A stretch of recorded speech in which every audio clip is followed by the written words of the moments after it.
दोस्तों ये वाली ड्रेस आजकल इंस्टाग्राम पे बहुत ज़्यादा वायरल चल रहा है, तो चलिए आज इसकी कटिंग देख लेते हैं। तो इसमें सबसे पहले हमने प्लाज़ो तैयार किया है। तो प्लाज़ो के लिए हमने यहाँ पे 2.5 मीटर के करीब कपड़ा लिया, आधा मीटर हमने अलग कर लिया है और 2 मीटर हमारा यहाँ पे ये जो सामने में दिख रहा है। इसी के साथ हमने ये वाली लेस ले ली है गोल्डन कलर की, बहुत ही खूबसूरत लेस लग रही थी। अच्छा, इसी के साथ हमारा हम फैब्रिक जो है उसे हम इस तरह से ओपन कर लेते हैं। ये 2 मीटर के करीब है। अब 2 मीटर के करीब फैब्रिक को हमने इस तरह से 4 फोल्ड में रख लिया है। एक तरफ से हमने इसे कट करके अलग कर लेना है, यानी कि इसे 4 फोल्ड है तो इसे 4 टुकड़ों में कर लेना है। अब यहाँ पे हमने दिखा दिया आप लोगों को। अब यहाँ से हम इसे जो बंद साइड से है वो हमने इसे कट करके अलग 4 हिस्सों में कर लेना है, यानी कि हम 2 फ्रंट का पार्ट जो है वो अलग कट करेंगे और बैक का पार्ट हम अलग कट करने वाले हैं। तो पहले फ्रंट पार्ट को कट करने के लिए हमने यहाँ पे 4 टुकड़ों में कर लिया है फैब्रिक को, और यहाँ पे हम लेंथ दिखा दें आपको तो 41 इंच है हमारी लेंथ। अब इसे हम अलग कर लेते हैं। तो 2 टुकड़े जो थे हमारे वो हमने अलग कर लिए फ्रंट पार्ट के लिए, और बैक पार्ट के अलग कर लेने हैं। तो सबसे पहले इसे अलग करते हैं, और यहाँ पे हमने इसे जो 2 फोल्ड है हमारा उसे हम इसे इस तरह से फोल्ड करते हुए 4 फोल्ड कर लेंगे और सेंटर में एक क्रीज बना लेंगे प्रेस करके। क्रीज बनाने से इससे हमारा बहुत ही अच्छे से फिनिशिंग के साथ तैयार होगा। अब यहाँ पे 1.5 इंच हमने फोल्डिंग के लिए नीचे जो हमारा पायचा फोल्ड होगा उसके लिए हमने 1.5 इंच ले लिया है, और घुटने तक की लंबाई लेते हुए यहाँ पे हम 20 इंच पे एक निशान लगा ले रहे हैं। चौड़ाई जो रखने वाले हैं हम वो 3 इंच की रखेंगे, यानी पूरा फैल के हमारा 6 इंच का आएगा, और हाफ इंच तो हमारा सिलाई में जाएगा तो 7.5 इंच का आ जाएगा। अब यहाँ पे इसे क्रॉस रखते हुए हमने निशान लगा लेना है। बहुत ही इजी तरीका है इसे बनाने का और बहुत ही प्यारा लुक आता है। इसका एक और भी तरीका है जो कि हम बहुत जल्द आप लोगों के साथ शेयर करेंगे। तो फिलहाल ये कली वाला तरीका देख लेते हैं कि कैसे ये हम बनाना है और किस तरह से ये इसका लुक आएगा। तो बहुत ही प्यारा लुक आने वाला है, तो एंड तक देखते रहिए। और इसे हमने कट करके अलग कर लिया। अब जो हमने आधा मीटर अलग करके रखा था फैब्रिक, उसी में से ये वाला फैब्रिक निकाला। इसकी चौड़ाई हम करीबन 10 इंच है। ये हमने डबल फोल्ड ले लिया है। अब ये जो कली हमने कट करके निकाली है इसे साइड रखते हैं, और जो हमने कपड़ा लिया है उसे हम डबल फोल्ड कर लेते हैं, यानी कि ये हम 4 फोल्ड कर लेंगे। ये डबल फोल्ड तो पहले से ही है। अब इसे हल्के हाथों से प्रेस करते हुए अच्छी तरह से सेट कर लेंगे और इसे हम फोल्ड कर लेंगे। अब इसे हम इसके ऊपर जो हमने कली कट कर रखी है उसे रख लेते हैं और निशान लगा लेंगे। तो हाफ इंच हमने एक्स्ट्रा मार्जिन लिया है सिलाई के लिए, फिर 1 इंच एक्स्ट्रा मार्जिन लिया है एक्स्ट्रा कपड़ा रखने के लिए, ताकि हमारा कपड़ा जो है वो ख़राब होके जल्दी से हमारा प्लाजो ख़राब ना हो। तो उसके लिए हाफ इंच यानी कि 1.5 इंच हमने इसमें प्लस करना है एक्स्ट्रा कपड़ा, और यहाँ पे सिलाई का भी निशान लगा लिया, एक्स्ट्रा कपड़े का भी निशान लगा के दिखा दिया। अब एक्स्ट्रा कपड़े का जो निशान लगाया हमने उसे हम कट कर लेंगे। तो इस तरह से हमने इसकी कटिंग कर ली है। आधा प्रोसेस हो चुका है, अब थोड़ा सा और काम है जो हमें करना है। तो अब इसे हम यहाँ पे छोटा सा कट लगा देंगे ताकि हमें पता हो कि हमें रखना कहाँ से है। अब ये जो हमने कट किया था फ्रंट पार्ट उसे इस तरह से ओपन कर लेते हैं, और ओपन करने के बाद इसे यहाँ पे हमने हाफ इंच का कट लगाना है। ये कट हमें बहुत ही ध्यान से लगाना है, एक्स्ट्रा ज़्यादा कट ना हो। और यहाँ पे हाफ इंच का कट लगाने के बाद ये इस तरह से हम फोल्ड करेंगे। अच्छा, फोल्ड करने से पहले आपको यहाँ पे बता दें कि ये हमने ले लिया है फ्यूजिंग पट्टी ले ली है। ये आपको मार्केट में इजीली मिल जाएगी। अगर ये नहीं है तो आप बुकरम का यूज़ कर सकते हैं, जो पेस्टिंग बुकरम आता है। इससे यहाँ पे एक थिकनेस आ जाएगी, यानी कि हमारा जो कपड़ा है वो इस तरह से कट करने से वो लचीला हो जाता है, यानी स्ट्रेचेबल हो जाता है। तो अगर इस तरह से आप फोल्ड करेंगे बुकरम डालकर या फिर फ्यूजिंग डालकर, मुझे तो सबसे ज़्यादा बेस्ट फ्यूजिंग ही लगा। तो फ्यूजिंग डालने से ये ट्रांसपेरेंट भी रहता है फ्यूजिंग प्रेस करने के बाद, और ये दिखाई भी नहीं देगा, प्लस अच्छी तरह से चिपका हुआ रहता है।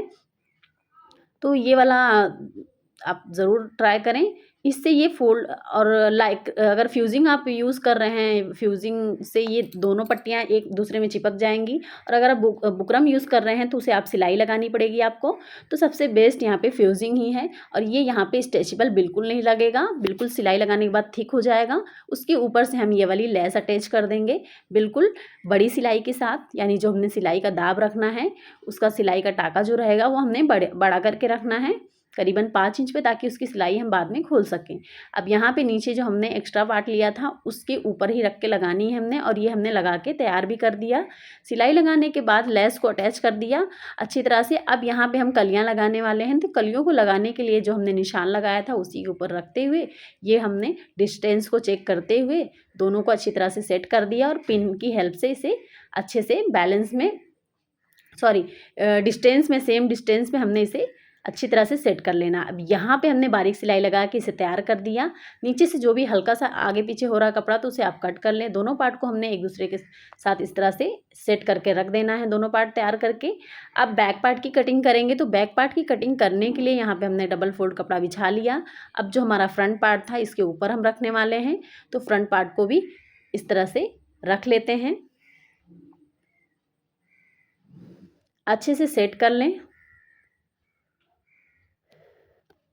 फ्रंट और बैक दोनों हमारा अलग अलग कट होने वाला है, तो नीचे की तरफ हमने फोल्डिंग के लिए एक्स्ट्रा मार्जिन लेते हुए लेंथ ले लिया, तो 37 यहाँ पे हमारा लेंथ था। लेंथ लेने के बाद अब यहाँ हम ऊपर की तरफ फ्रंट और बैक पार्ट का निशान लगाएंगे। तो यहाँ पे फ्रंट के लिए 1.5 इंच पे हमने निशान लगाया लास्टिक के लिए, और इस तरह से ये सीधा कर लेते हैं। लेकिन यहाँ पे थोड़ी सी ध्यान देने वाली बात है, क्योंकि यहाँ पे अक्सर लोगों से मिस्टेक हो जाती है, मेरा भी ध्यान नहीं था तो हमने निशान एक्स्ट्रा लगा दिया। अब यहाँ पे हमने 1/2 इंच नीचे की तरफ डाउन करना होता है, तो यहाँ से हमारा ये सबसे पहले तो हम इसे डाउन कर देंगे इस तरह से निशान लगाते हुए, और फिर ऊपर वाले से भी हम 1.5 इंच पे यहाँ निशान लगाते हुए डाउन करेंगे इस तरह से। ये हमारा फ्रंट पार्ट हो गया। अब यहाँ पे थोड़ा सा मैसी लग रहा है, और बैक पार्ट के लिए हमने 3 इंच लेना है यहाँ से, तो उसका भी निशान लगा लेते हैं। उसके बाद कटिंग करके दिखाते हैं कि किस तरह से इसका दिखेगा, इसका लुक किस तरह से दिखेगा फ्रंट और बैक का। अच्छा, इसकी वीडियो हमने बहुत बना के डाल चुकी हूँ अपने चैनल पे, तो आप वहाँ से देख सकते हैं। अगर आप परफेक्ट पैंट प्लाजो बनाना सीखना चाहते हैं तो फ्रंट बैक किस तरह से कट करते हैं उसका भी बहुत वीडियो बनाया है हमने, तो आप लोग देख लें अगर कन्फ्यूज़न है तो। ये यहाँ पे जो मुझसे मिस्टेक हुई है उसके लिए मैं सॉरी बोलना चाहूँगी दोस्तों। तो यहाँ पे हमने ये कट कर लिया, फ्रंट और बैक में देख सकते हैं कितना डिफरेंस है। बैक पार्ट को भी कट कर लेते हैं, जो हमने निशान लगाया है बस उसी निशान पे। तो ये हमारा कट हो चुका है। अब आसन की तरफ हम कटिंग करने वाले हैं, तो आसन की तरफ हमने यहाँ पे 12 इंच 12.5 इंच में निशान लगा लिया। 1/2 इंच हमने सिलाई के लिए लिया मार्जिन। अब यहाँ से 2 इंच अंदर की तरफ निशान लगाया और इस तरह से गोलाई दे दिया। फ्रंट पार्ट का भी यही करना है हमने। अच्छा, फ्रंट पार्ट हमारा बैक पार्ट से 2 इंच छोटा है और बैक पार्ट 2 इंच बड़ा है, तो यहाँ 2 इंच का एक्स्ट्रा मार्जिन लेते हुए हमने निशान लगाया और इसकी कटिंग कर लेंगे। तो जैसे हमने निशान लगाया है बस वैसे ही हमने इसकी कटिंग कर लेनी है। फ्रंट हमेशा बैक से 2 इंच छोटा ही रहता है, इससे फिटिंग अच्छी आती है।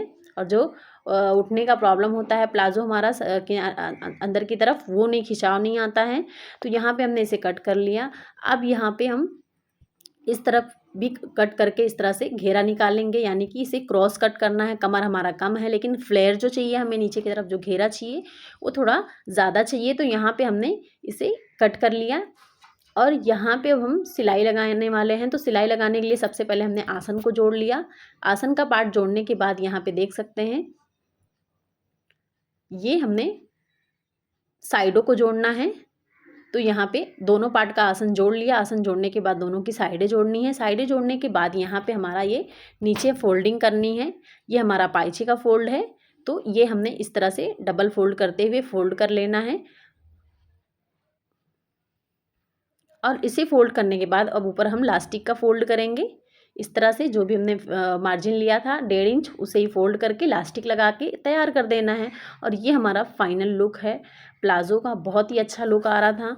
अच्छा, अगर ड्रेस की वीडियो देखना चाहते हैं तो कमेंट करके ज़रूर बताना कि ड्रेस की कटिंग हमने किस तरह से की है। और मिलते हैं फिर किसी नेक्स्ट अच्छी सी वीडियो में। तब तक के लिए टेक केयर।